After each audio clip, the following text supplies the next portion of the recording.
दिल्ली में बढ़ती बिजली की मांग पूरी करने का रास्ता हुआ साफ। सीएम रेखा गुप्ता ने कहा, किसानों को मिलेगा उचित मुआवजा। राजधानी दिल्ली की बिजली सप्लाई को और मजबूत करने की दिशा में बड़ा कदम उठाते हुए मुख्यमंत्री रेखा गुप्ता ने लंबे समय से अटके एक अहम मामले के समाधान का दावा किया है। उन्होंने कहा कि इससे न केवल दिल्ली की पावर सप्लाई को मजबूती मिलेगी, बल्कि किसानों को भी उनकी जमीन के इस्तेमाल का उचित मुआवजा सुनिश्चित हुआ है। सरकार कर रही प्लान पर काम। भारत सरकार की company power grid corporation of India limited PGCIL Rajasthan से दिल्ली तक बिजली पहुंचाने के लिए अंतरराज्यीय ट्रांसमिशन सिस्टम आईएसटीएस परियोजना पर काम कर रही है। यह परियोजना उत्तर और उत्तर पश्चिमी दिल्ली के लगभग 20 गांवों से होकर गुजर रही है, जिनमें औचंदी, हरेबली, मुंगेशपुर और कुतुबगढ़ जैसे गांव प्रमुख हैं।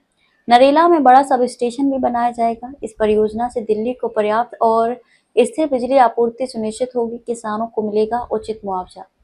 इस मामले में परेशानी ये आ रही थी कि किसानों की जिस जमीन से लाइनें गुजरने वाली थी और उसके लिए मुआवजों की दरों पर आम सहमति नहीं बन पा रही थी। इसी को देखते हुए मुख्यमंत्री ने एक उच्च स्तरीय बैठक बुलाई, जिसमें पीजीसीआईएल, दिल्ली सरकार के पावर एंड रेवेन्यू डिपार्टमेंट के अधिकारी मौजूद रहे। सीएम ने साफ कहा कि किसानों को उनकी जमीन के इस्तेमाल के लिए उचित मुआवजा मिलेगा और मालिकाना हक उनके पास ही रहेगा। मुख्यमंत्री कार्यालय के अनुसार अब किसानों और सरकार के बीच सहमति बन गई है और बाकी मामलों में भी सहमति बनने की संभावना है।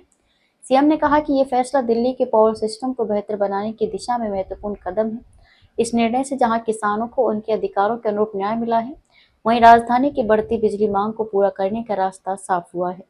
ये हमारी सरकार की किसान हितैषी और विकास की सोच का प्रमाण है। आपल्या परिसरातील बातम्या आमच्यापर्यंत पोहोचवण्यासाठी स्क्रीनवर दिलेल्या क्रमांकावर संपर्क साधू शकता। दूरध्वनी क्रमांक 9833235011।